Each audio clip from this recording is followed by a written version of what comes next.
Belfontaine, and you have tuned in, and I'm saying this apologetically, to the Homebuyer's Hour on WCPT. You're going to have to listen to us talk about real estate for the next 53 minutes and 30 seconds, but boy, is it going to be exciting.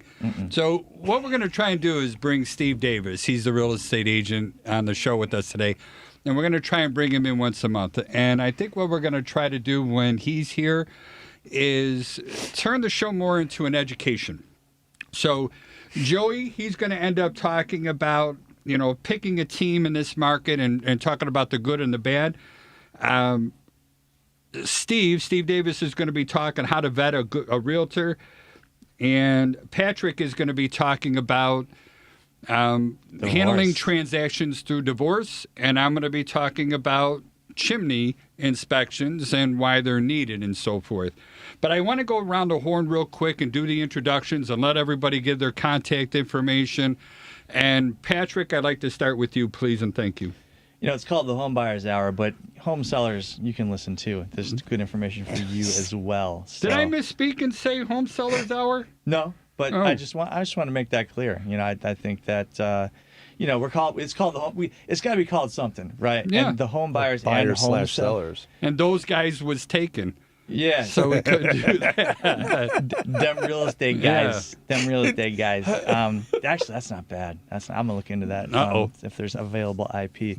Find me on social media. I'm not a fan of being contacted by random numbers. You can find me on Instagram. I am at Loftus_law, LOF like Frank, T like Tom, US like Sam. And find me on TikTok, where I fight with people in the comment section at Loftus Law. You are witty. I give you that much. I'm clever. Steve, give us your contact information, please. Sure. Steve Davis. I work for Compass as well as the Kamar Group. And my contact information is stevedavis@compass.com. Or you can reach me on Instagram, which is I'm Steve Davis. And then your phone number, too, please? Sure. It's 312-513-6314. And speaking of phone numbers, if you are listening to us live on YouTube, and we do record the show on Wednesday mornings around 10-ish. We never really start on time. But if you are watching on YouTube or Facebook, tune into the Homebuyer's Hour, and then you'll see our phone number up there. It's 773-594-8781. Devin's on the phone. So if you want to call in and give us a little harassment, we're more than open. We need to talk. We get a little desperate sometimes. And then Joey. First, Joey, I want to hear a little bit about what's going on in the market, how things are getting a little bit busy and prices and such. And then I'd like you to go ahead and lead into what you're talking about on picking a team in this market. Please and thank you.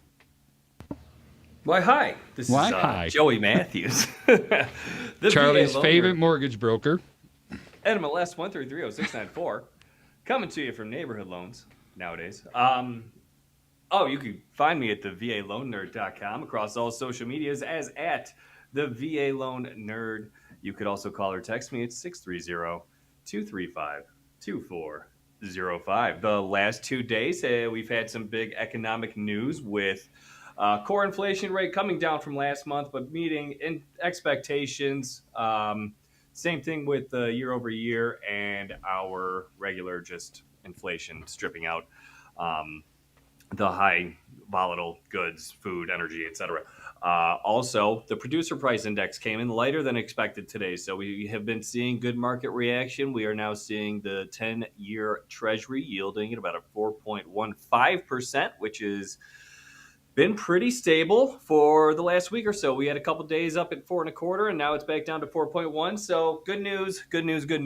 The Federal Open Markets Committee, the Fed, they're going to be releasing their interest rate flatness today. They're not going to move rates, but if we want to make a crazy prediction for the hell of it, we're going to say they're going to drop them a quarter. It's not going to happen, but hey, Patrick says he likes predictions. I love predictions too. Yeah. Speak it into the universe. Right? It doesn't happen unless you believe it. I'm giving you the old Star Wars mind control, the Jedi mind trick right now, Wave. I'm down with it. And right after that, at 1:30 today on Wednesday. Your favorite person in the world. I'm in February in my head. December 13th, Jay Powell is going to crap on my life. And that's just the way it is. Anyway, so the big thing that we're talking about today with me, Steve, with the team here is how to pick a team. And why does this matter right now? I will tell you, this morning I sat down on my computer, I opened up my computer, and I saw 6 requests for pre-approvals.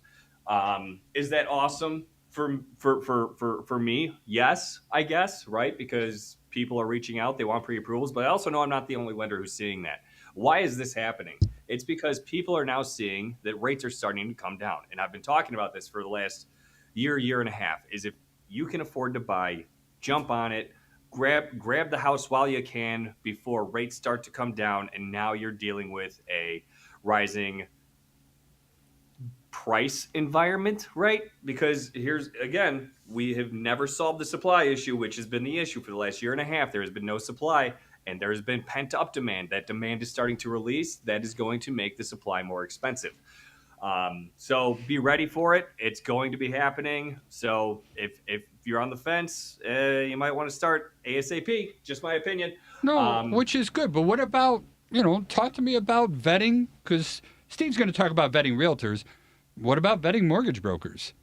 So what are some of the questions that I should be asking if I want to work with somebody? So, some of the questions you want to be asking is, right off the bat, how are you going to help me win? Right? And that's not something, most people lead with, well, what's your rate? What's your rate? What's your rate? I'll tell you what, if you want the best rate possible, go to better.com. You'll never close. You're going to love your rate that you never close with. Okay? It's just a fact.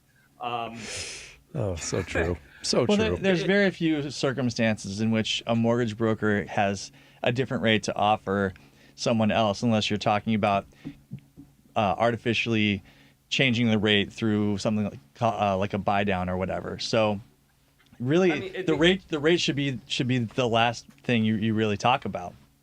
Number one should be closing, right? How many loans have you ever had denied? I'm still at 0. And that's my entire team. So I have a team of a bunch of lenders. I will never let them get a loan denied. It's just not going to happen. It's not in my blood to let people with their life, they're trusting your life to be in their hands, because one of the basic needs of life, again, Charlie talks about all the time, is shelter, right? Yeah, I believe in it. Yeah. If you do not believe that is something to honor, like significantly, then you are in the wrong line of work, and I cannot wait until you're gone. And that's all of us, Joey, not just you. So, Joey, absolutely. How is it? What about your process is unique in terms of being able to brag about that kind of record?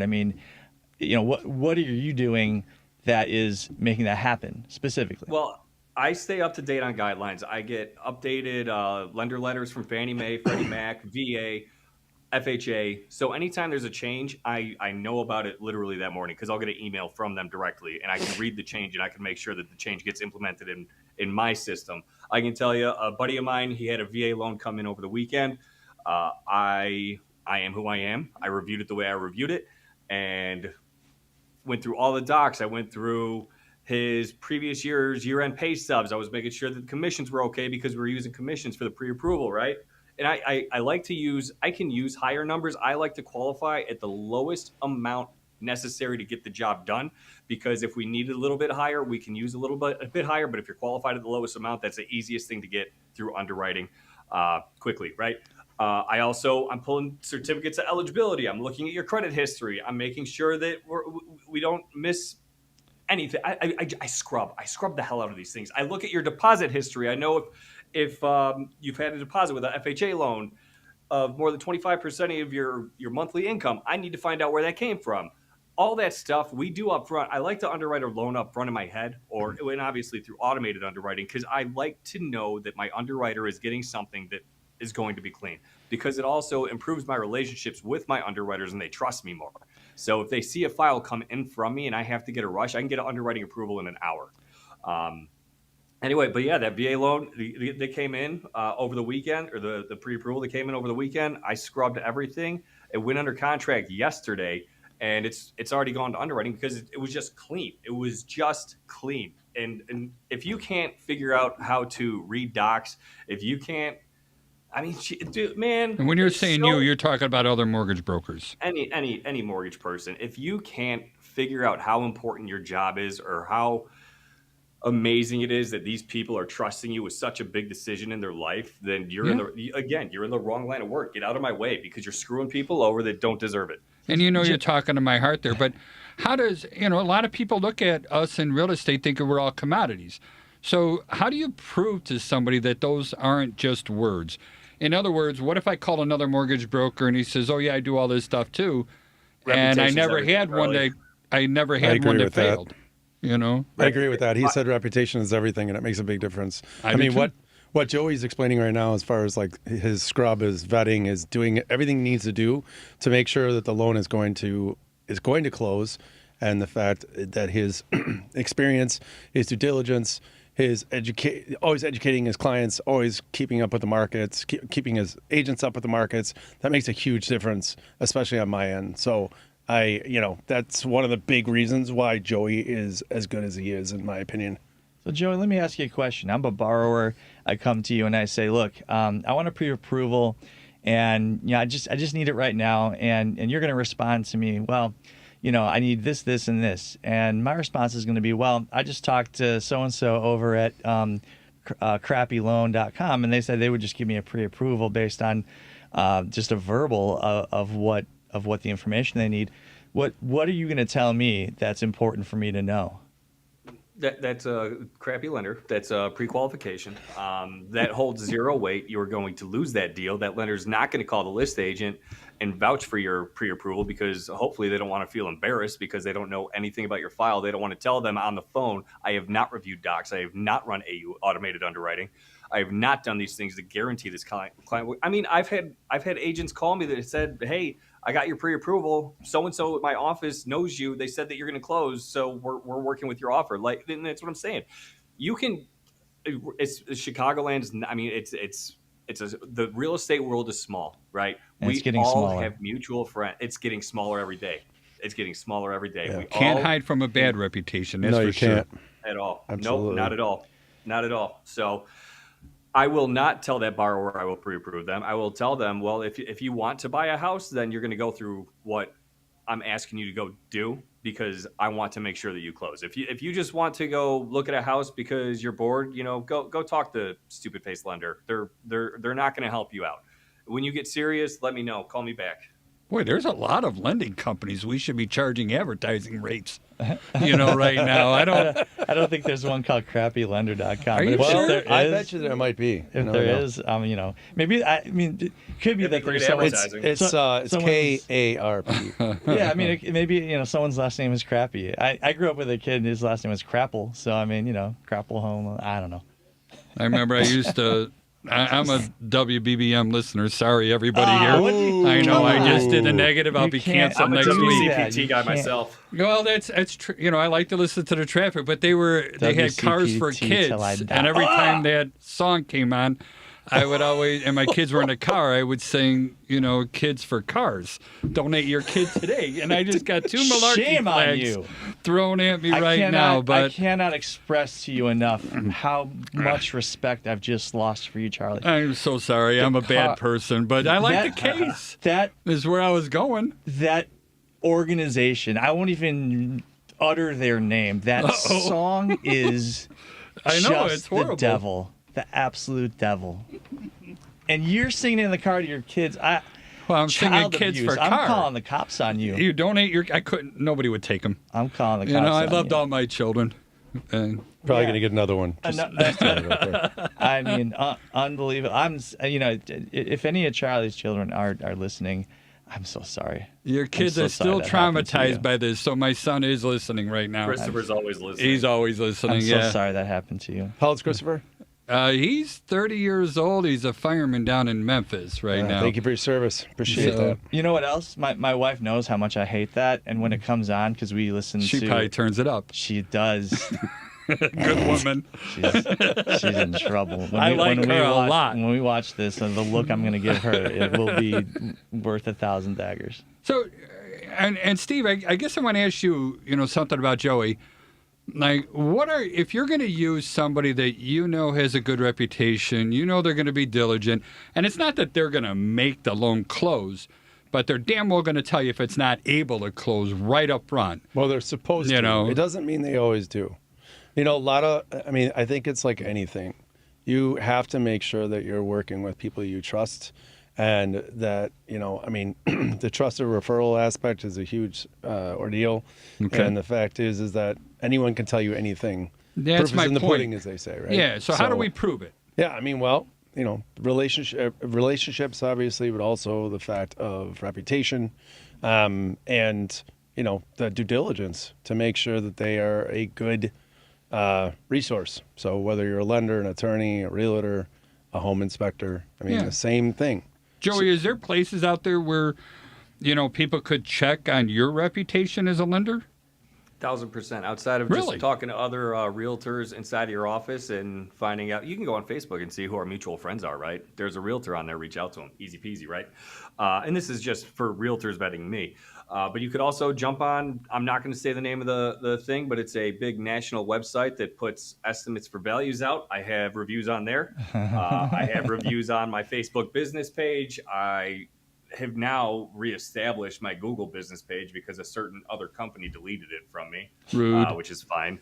And what else am I on? I don't know. I got reviews everywhere. My only nasty review is from a dentist when my wife gave a nasty Yelp review to, and they reviewed me back. Well, that was nice of them. Ouch. Yeah. Good time. Wait, were you the client or the patient, or was your wife the patient? And then you no, got... my at the time he was a 3-year-old, and they said he had 7 cavities, so he took him to another dentist. They're like, yeah, he's fine. He has no cavities. They're gonna lose those teeth anyway. Yeah, technically at 3 years old. Not how that works. You should be. So my wife got pretty cranky about it, left a nasty review, and they reviewed me back. It is what it is. You're 3 years old. That's you're gonna lose dumb those reason teeth. to give you a bad review, but okay. Let's let those teeth I rot out tried your to head. There you go. I tried to get that Z named company to remove it, and they're like, "Nah, we can't prove you never talked to him." I'm like, look at my at my call logs. At least you're not out there bad mouthing car dealerships. Only the worst of the worst would do that. And that's what you do, Patrick? No, that's what I do. Oh, Guilty sorry. as there All right. could be, just because Okay. I had a bad run-in. All right, I'm changing the subject. The heck with all you guys, all right? Back to Steven. Now I want to learn how to vet a realtor, all right? There's a lot of them. There's over 70,000 in the state of Illinois that are licensed. And Well, technically, I think there was. There isn't anymore. Well, you It's say slowly that. going down, which is fantastic. We'll know a lot more about that in April, which is when the broker licenses Correct. are up for Yeah. renewal. I just got the numbers at the beginning of this month, and it was 74,000. Yeah. Did you really? Yeah, that I do many that was every there month. before? I'm a nerd. that How many number was there is- before? I'd Like have to check 88. all the records. We were in the 80s, So it's only 10 grand less. That's or surprising. 5, yeah. But They don't delete them until what Patrick's saying, April 30th. It doesn't count good the point. people that have effectively left the business. If you're not going to call up the state and be like, yeah, can you pull my license because I'm no longer. It's the same thing as when it comes down to that anyway, is that a lot of people are getting out of their business are solo agents. And the whole thing now is all about a big team aspect, in my opinion, and in a lot of our opinions that obviously do a lot of business. So, my whole thing is that vetting a realtor, is vetting an attorney, is vetting a mortgage broker, is vetting any industry out there, including even home inspectors, Charlie. So I agree. here's what I would say about vetting a realtor. First of all, when you're deciding on a realtor, you really want to make sure that they have, as we talked about, kind of segueing, is their reputation, not bad reviews, and not not the fact that they can help you buy a house or sell a house. It's the fact of who are they? Have you done your due diligence in making sure that they have good reviews? Have you reached out? Have you interviewed? I have no problem when people tell me, hey, I'm interviewing, 3 realtors to make sure I'm choosing the right one. I'll be like, good, you should do that. So let me ask you a question. Am I the first one or am I the last one you're interviewing? Because this will be the last interview you need. And I'm very confident in saying that and not cocky. Yeah, I'm having a little fun with it, but at the same time. Yeah, give me the why. Why are you so confident on that? Sure. The fact is that when I sit down with a client, I talk to him, I ask him, what is it you're looking for in a realtor? What aren't you looking for in a realtor? What have you had before? There's a reason why you're sitting down with me versus the person that you worked with before. So what is it, right? So I discover. A lot of people don't know what they want, don't they? Or do No, they? I disagree. Really? Here's the thing, is that for a first-time home buyer, no, they may not know exactly what they should be looking for. Yeah. But so you ask them a series of questions. And so, a lot of the things that I do, other agents don't do. So first of all, I vet the client as well. So if I get a referral, first of all, I think the referral, so let's say I'm going to use you and Charlie, or you and Patrick, for example, Charlie, is I say, hey, thank you so much, Patrick, for the referral to Charlie. Charlie, I appreciate the opportunity to meet with you, and I'm looking forward to getting to know a little bit more about you. I also want to let you know about, myself, my team, what you can expect from us, and then I'm going to give you a few crucial forms that I need you to fill out. And those forms will allow me to get to know you better in regards to what you're looking for and what's important for you. I like to build relationships. I'm not a one and done deal. Right. A lot of realtors are burn and turns, and that's just how they are. And there's a lot of them out there that do a lot of business that way, and that's fine. But I'm a relationship builder. So if you don't want to have, if you just want to burn and turn and be done and so on, I'm not your guy, because I like to get to know you. I like to understand everything about you. I like to make sure that I not only refer you when you refer me, but also that you can always come to me as a resource, even, 6-10 years after you buy the house or sold the house or whatever it is, because I always want to be there for that person. The big thing is that when I send these forms out with the email or whatnot, it's going to say, the first one is an all about you form. The all about you form, as some of you have gone through this type of coaching, it allows you to get to know the person, who they are, who their spouse is, what kind of, when their anniversary is, when their birthdays are, do they have any kids, do they have any pets, do they have any, what's your favorite color, what's your favorite candy, what's your favorite, beverage, whatever it is. And what that does, it allows me to get to know who you are better and what you appreciate. And I think that's really important, because not only am I going to send you a birthday card on your birthday or your anniversary, but I'm also going to call you. I'm also going to reach out. I'm also going to make sure that your kid, Timmy, has their favorite toy when they turn 3 next month, right? So it's those things that make a difference. Now, that also means that you're really getting to know those people, and they're doing a lot of business with you. You're doing a lot of business with them. You're bringing value to them as they are for you. So that means that it depends on the type of relationship you have with the client. But I think it makes a big difference, right? The other thing I'm going to send is a seller-buyer questionnaire. So whether you're a seller, whether you're a buyer, what's important to you? What's your wish list? So, what are you looking for in your next house? What's important for you here? It could be the littlest thing, like I appreciate a soaking tub versus a walk-in shower, things like that, right? Yeah. So, I think that makes a big difference. Yeah, no doubt. I mean, knowing someone, I think, is got to be very important in terms of helping them find the place they're going to live for, depending on how permanent that they think that it's going to be. I mean, where you live, it shapes a huge part of your life. And if you got someone that is assisting you using their expertise to help you find it, I think the more that person knows about you, the better. And we were talking to an agent in here a few months ago, and they remarked how remarkable they felt it was, how much people do share with you in the process. And that there's, when you build that level of trust, I think really you're more likely to get the good result that you're hoping for. Yeah, and people want to be heard. Yeah, and the trust No comes doubt. along with that, and it also comes along with, okay, what are you going to do as their agent? This is what I want to get to. Sure. So my business is a little unique, all right?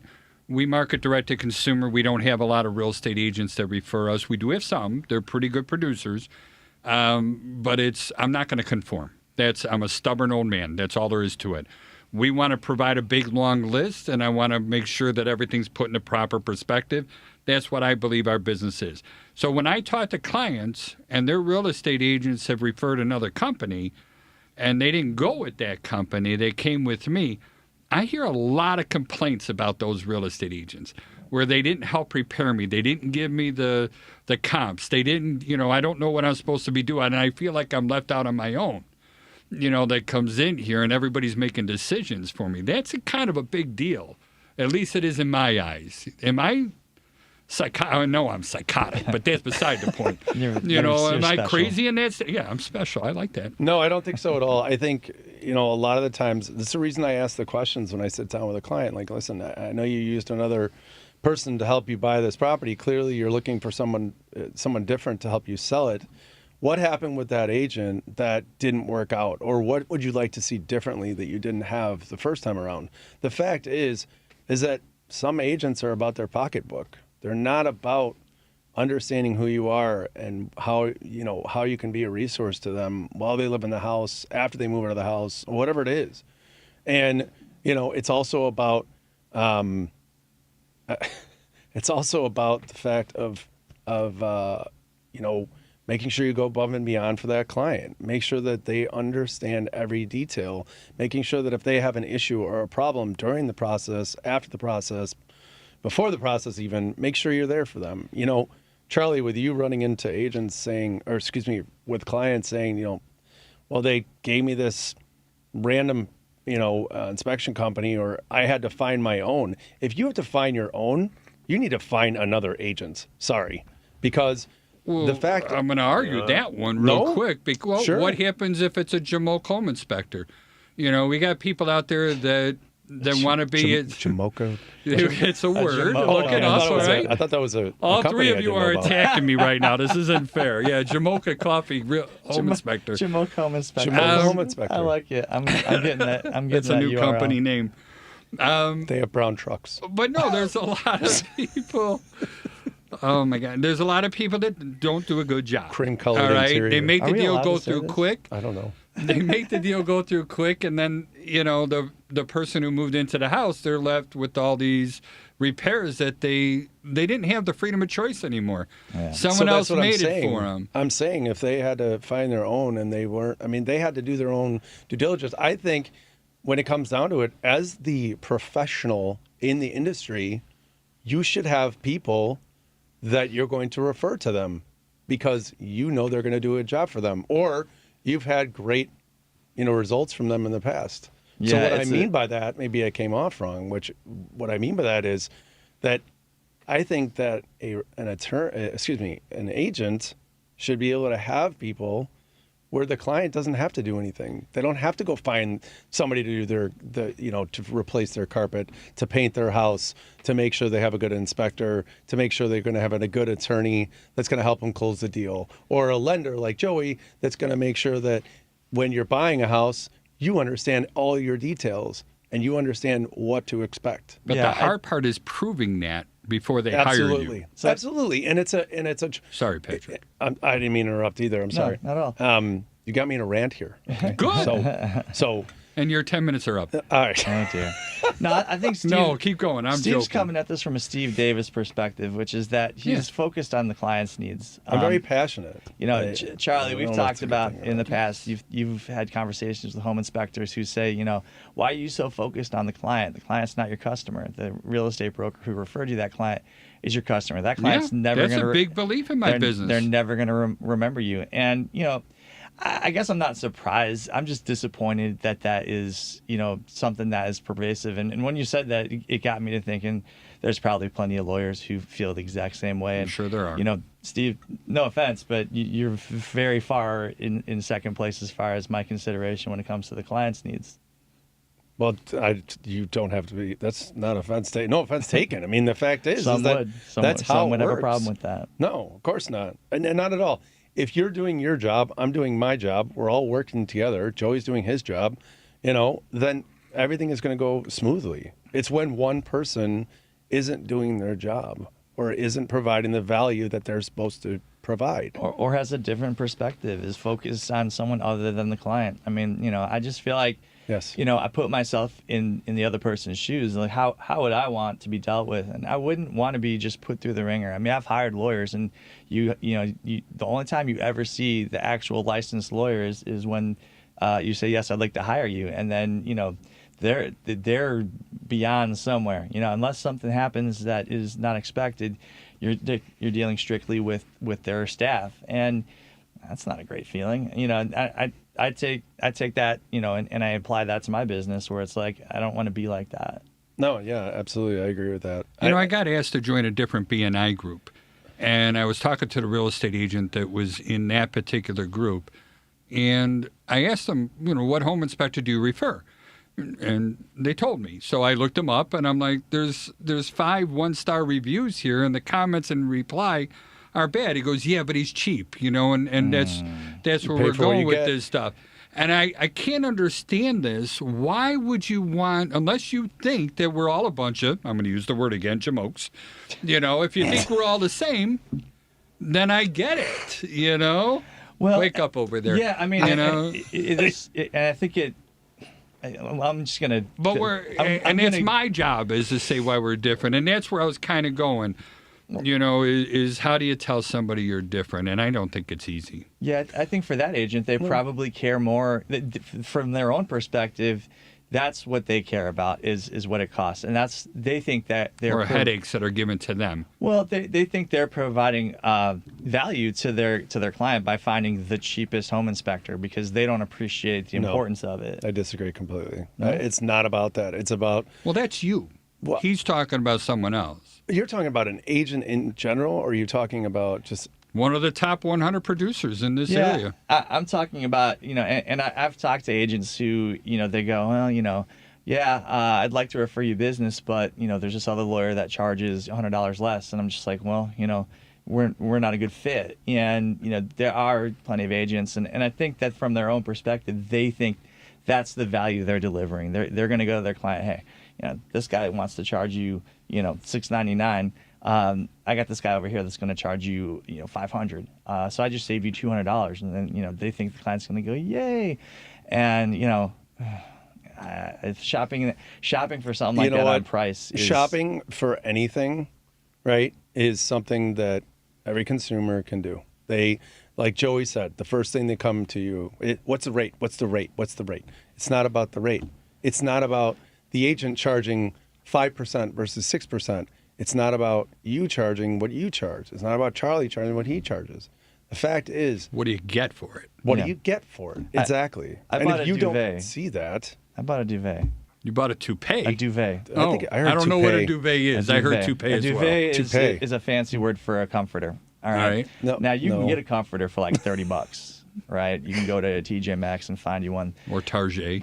Or that one. But this one. God bless you, Marty. This one costs about $750. Now you say, oh my gosh, $750 on a comforter, and I go, you know what? It's worth it. It's worth it, man.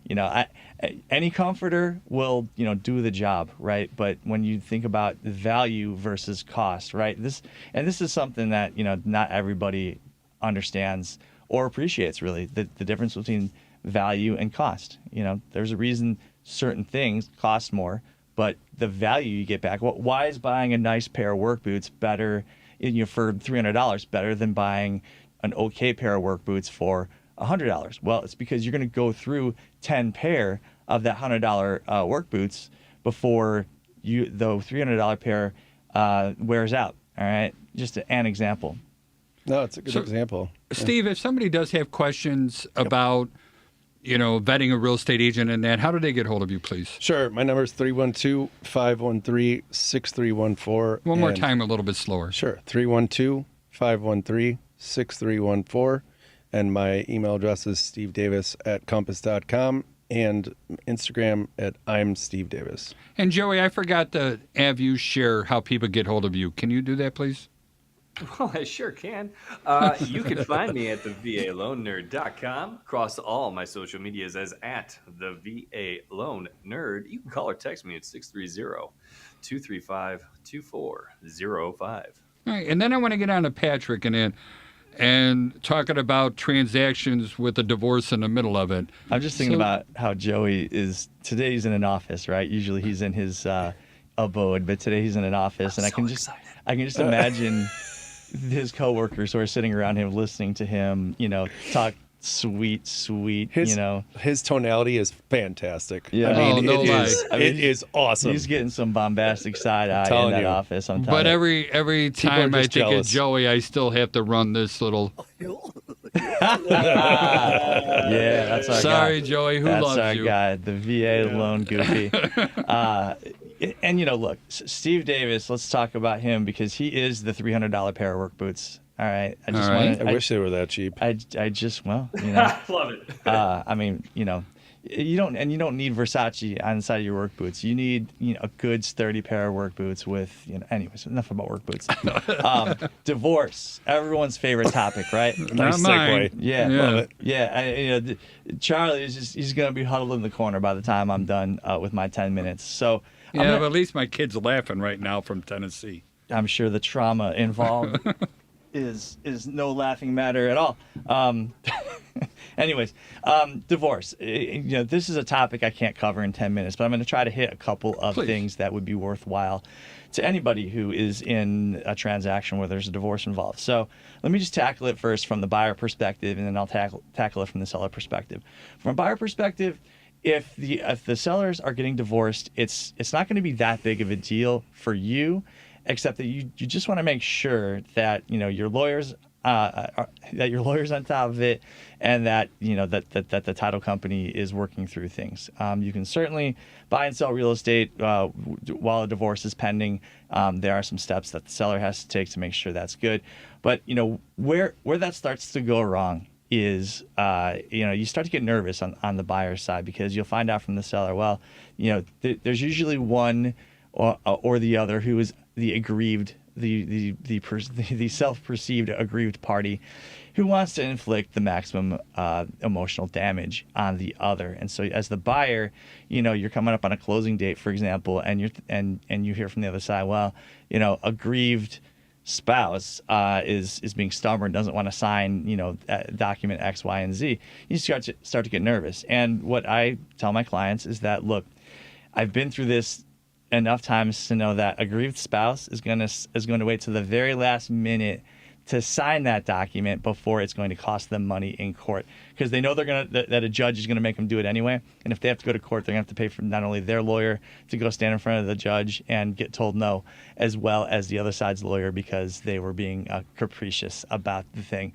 And that's like the perfect example of passive aggressive, isn't it? Well, I mean, this is just how divorced people operate, or divorcing people operate. I had a very wise uncle who told me, and I didn't believe him at the time, but I come to realize that his wisdom, that when someone has gone through a divorce, I mean, you really have to to treat them with a little bit of a kid glove perspective for at least a year, if not two, after that divorce. I mean, it's one of the most traumatic things that a person can go through. It's the biggest failing of your life, because you vowed to do certain things and then you broke those vows, and nobody really feels good about that at the end of the day. I mean, there are some amicable divorces, but those aren't the ones that I'm worried about on the other side of a transaction.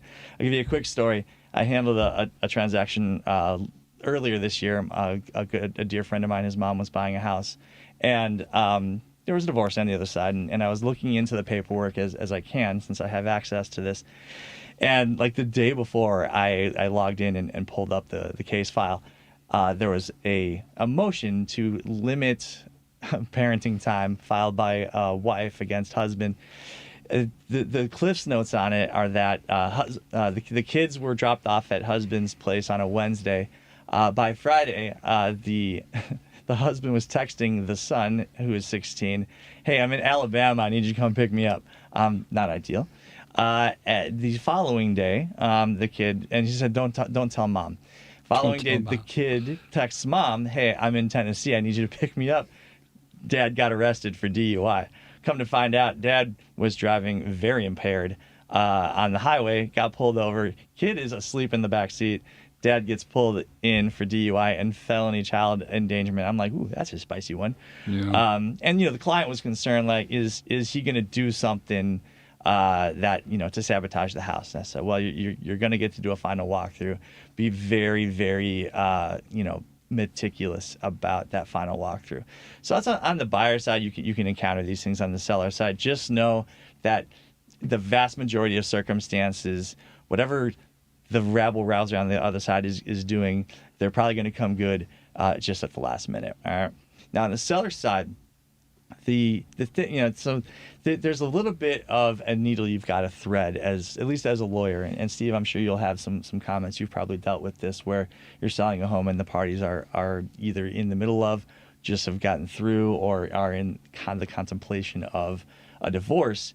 And typically you're going to be dealing with one spouse or the other. They're not going to be a united front. And in some cases, a judge will have ordered one spouse or the other to be the one responsible for hiring the broker and handling all of that sort of thing.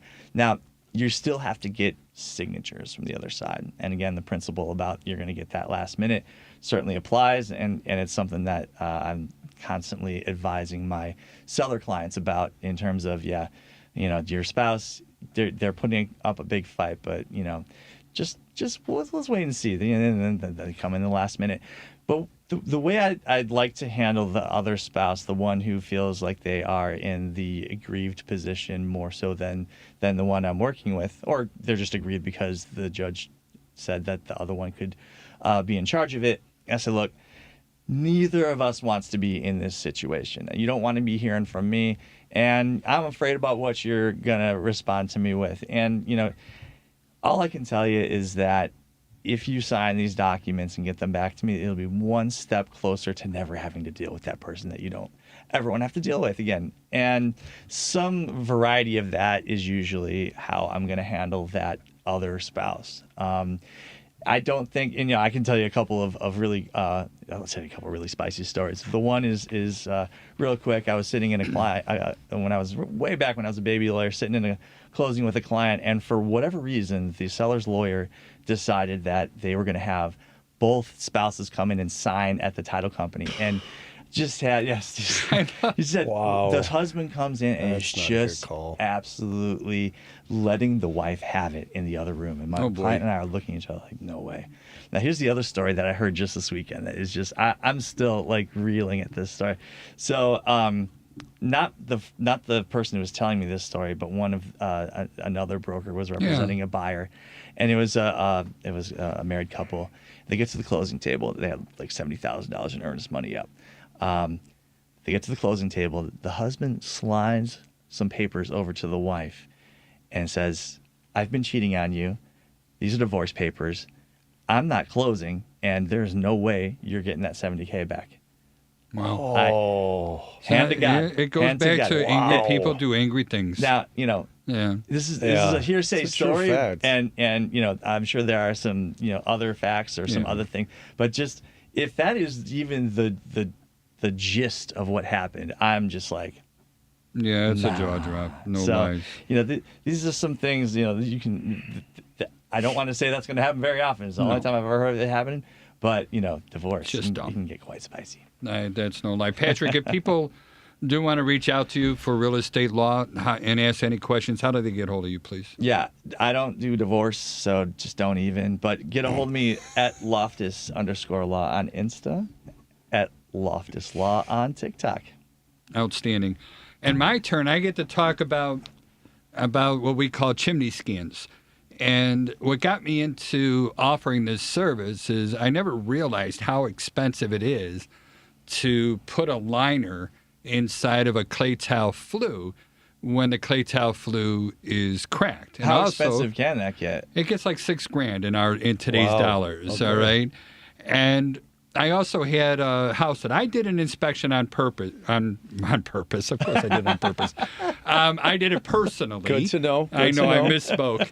I did it personally, and then everything was beautiful. It was a townhome. I'll tell you, if you do a Google search for house fire, Red Top Lane in Libertyville, you'll find, because it's all public record, you'll find photos and everything else of this thing. But I ended up doing the inspection. It was beautiful. And then the fireplace, I get to this, and this is before we started doing scans, but I looked at the firebox. I looked up, and the firebox had a whole bunch of gaps in the mortar. I looked up into the smoke chamber, and you could see it wasn't powered. You see all the bricks. And it just looked like it was in really bad shape. I mean, the bricks were actually cockeyed. They were loose, And I get a phone call about a month later, that from the real estate agent that referred us. And he goes, yeah, that deal got canceled. I go, I'm sorry. It was such a nice place. He goes, oh, yeah, the house burned down. And I'm like, what? Of course, my heart stops, and I'm in shock. Yeah. But she what did I tells miss? me, well, I'm going to always wonder about that. Absolutely.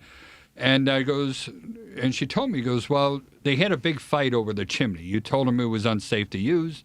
They didn't want to, buy it like that condition. They knew it was going to be expensive. And the seller said, no, we use it all the time. This thing's perfect. Everything's great. So finally they were, going back and forth, and they agreed that they would bring out an outside chimney company, and one of the biggest ones in the area. They had them scheduled to come on a Wednesday. The sellers had their family over on the Sunday prior. And again, they really, in their heart, they felt everything was good. And they lit a fire in there. The next thing they know is lights started flickering. The alarms went off. They went up to the top floor to investigate, and it was all filled with smoke. They got everybody out of there. And by the time the fire department arrived, it was through the roof, and it ended up being a 2-alarm on a townhome fire, which is kind of a big deal, when you have to start bringing in extra help. And Libertyville is not a small community. They have a pretty good-sized fire department up there. So they ended up bringing in extra help for this stuff. So it's a big deal. So what we did was we started putting 360 cameras on a lighted push rod. And now we could take a 360-degree video of the entire inside of the flue. And our goal is not to find a problem. It really isn't. Our goal is to prove that flue is okay.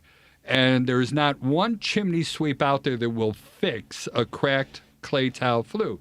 They're all going to drop those liners in there. And again, that's $6,000. So for $250, and we have one down in Hyde Park that we're going to be doing this weekend. They got 6 chimneys, and wow. Yeah, we had another one in Winnetka, actually, that had 8 fireplaces, 8 flues, so yeah, it takes a while just going up there videotaping all these things. But then it turned out that just about, I want to say 90% plus of the clay tile flues that we run into, we're going to find a gap in the mortar, we're going to find a crack in the tile. A lot of people really don't understand about cleaning these things. They burn paper in there. They make everything super hot, and it just deteriorates it. And to me, I think it's kind of a big deal, So kind of a big deal. Your house burning down or not. Yeah. Hey, look, people out there. And I'm not doing the FOMO thing. Please don't think I am. This is legit. Not at all. Prevention is the key. I've had fire cases before in back in my days as a litigator. Look, this is not this is important. Okay, we're not just blowing smoke. Oh, God, sorry about that. Pun intended. Kind of. Look, anytime you have fire that can access combustible material, what do you think is going to happen? Okay, and just because, and this is the classic, Charlie, what you described. Well, we've never had a problem, so it's been fine for us. I hear that all the time. We haven't been, we've burnt plenty of fires in here. It's like, and thank God you got lucky every time. And sticking your head in the sand is about the worst thing you can do. And it's funny you say that. I got into an argument with the Jamal home inspector from Texas. But it's like another thing is Federal Pacific panels. These things are known to be a problem. And a lot of these guys are priding themselves on taking those panels off. I'm like, you're going to tell someone to replace the panel anyway. Why would you open it up and take something that's not a problem and make a problem out of it? Why would you do that? What ego, right? But they want to get in there and they want to go, well, see what I saw, and look how good I am. His response was, well, maybe I just do more than you. And I'm like, the thing is too is it's all about obviously prevention, and more importantly is that you at least have the knowledge, the education. That's the key of what is going knowledge. on. Yeah. And if you have that, then you can make your decision. Just like anyone in a profession, you should give advice based on what you think, or at least letting them know what's going on. So what you do, as far as like, this is what I found, I know that may kill the deal, whatever type thing, that shouldn't be looked upon as a bad thing. It should be looked upon as, I appreciate you letting me know. And the fact is, you're making the most important investment of your life, and having the person that is going to find these issues, the person that can see them has the knowledge and the experience and has already done this many, many years. Just like in any profession, that's going to be a better person to use. And I think when it comes to, like we were talking about earlier, when it comes to cost of of the liner, of using a certain professional, right? They're priceless because you are working and trying to advise on the largest purchase of your life. So in all actuality, Charlie, I think that you doing that, I think that's a great thing that you're doing, because I can't tell you how many times where people are like, well, how do you think this is a big deal? And I say, listen, I think you need to get it. I would advise you getting it inspected by an actual professional, because the fireplace is nothing to mess with. So we ended up doing a focus group on past clients, and I've been in this for over 30 years now. And the biggest thing that came back on that survey was, I just want to know. I can make my own decisions. Mm-hmm.